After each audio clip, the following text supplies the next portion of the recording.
I'm Allison Barbosa, and I'm delighted to be chatting today with Kerri-Ann Santaguida, Vice President and General Manager of Merchant Services Canada at American Express. Welcome, Kerri-Ann. Perhaps you could start with a couple of words of introduction.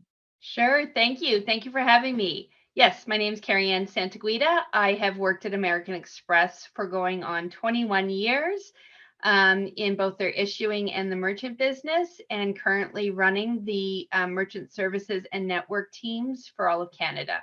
Fantastic. And for those of us in the audience that are new to My Career in 6, we'll start with some rapid fire questions, just looking for one-word answers. And then we'll follow up with a few more detailed questions where we can dig a little deeper into your career, Kerri-Ann. Are you ready? Ready. Okay. Who or what inspires you? My team and my family. Do you attribute your success to luck or hard work? Hard work. What drives you? My ambition. Famous quote or motto you live by? If you can dream it, you can do it, by Walt Disney. When applying for a new opportunity, what percentage of required attributes do you feel you need to have in order to be confident in your application? Yeah, 50%. I think the rest you can learn as you go. Coolest payments company today? So I'm a little biased, but I truly believe it, American Express. So now that we know a little bit about you, let's move on to some more in-depth questions. Sure. What has been your biggest challenge as you climbed the ladder in the payments industry? Well, it was a challenge breaking through in what has historically been a male-dominated industry. There weren't very many women in senior roles. There were many women in middle management roles.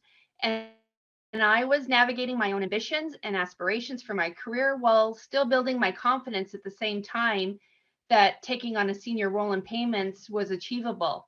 It can be really intimidating, especially when starting out. If you're in a room with more seasoned professionals, and that feeling of confidence and feeling the ability to speak up is so important, but hard to do.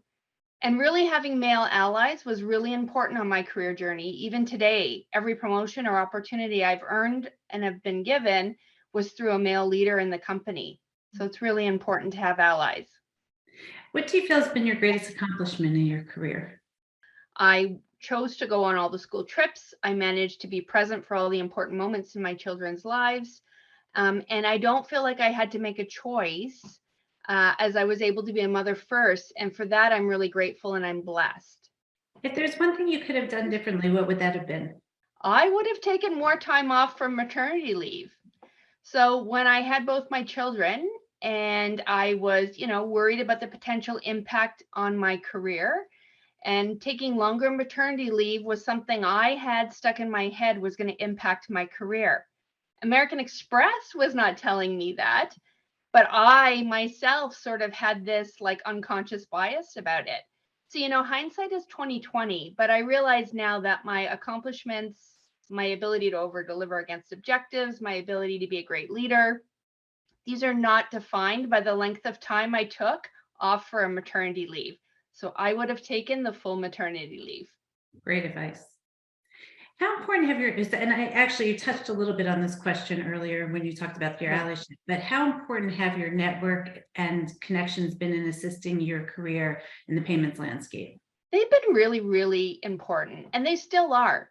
Building authentic relationships in any industry is vital, successful, like career pillar you must build on. And in the payments industry, it's no different.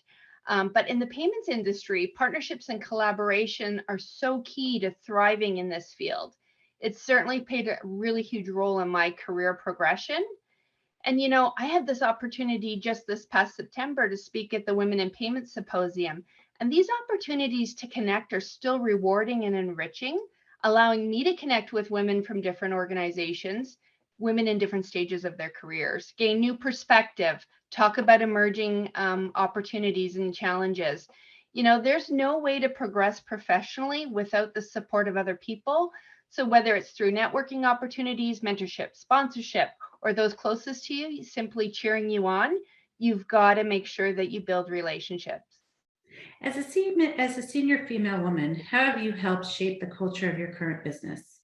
One of the things that's really been a focus for me in shaping the culture for the current business has been supporting women, really giving back and bringing and mentoring other women along in our organization. I've been the executive sponsor for our Women's Interest Network for over the last 15 years. We're very focused on giving back to each other, giving back to the business, and giving back to the communities we live in. What advice would you give to aspiring women professionals in this industry? I think my advice is not unique to the women in our industry, but it's definitely applicable. Don't underestimate yourself. No matter where you are in your career, you have experiences, you have perspectives, and a personality that's unique to you. So be proud of what you bring to the table and then bring others along with you. I would also say be open to new opportunities. When I was starting out, I never could have imagined where I'd be today, but I demonstrated a willingness to learn new areas of the business, meet and network with other colleagues, and take on new roles, even though they seemed out of my wheelhouse or not part of my original plan for my career. I would also say be open, be flexible, be a continuous learner, and be vocal about where you see yourself, because you have no idea where that yes will lead you. And my last parting words would be, remember that you make the decisions for you. You drive the outcomes for yourself.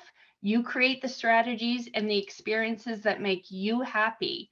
So guide your career and your life with intent and be the CEO of you. That's great advice. Thank you so much, Kerri-Ann. On that note, we will say again, thank you for sharing your career journey with us. And thanks everybody for listening. And I encourage everybody to join in and listen to more My Career in Six with inspirational leaders from around the world of payments. So thank you so much again, Kerri, for your time. Appreciate it. Thank you. Thank you for having me.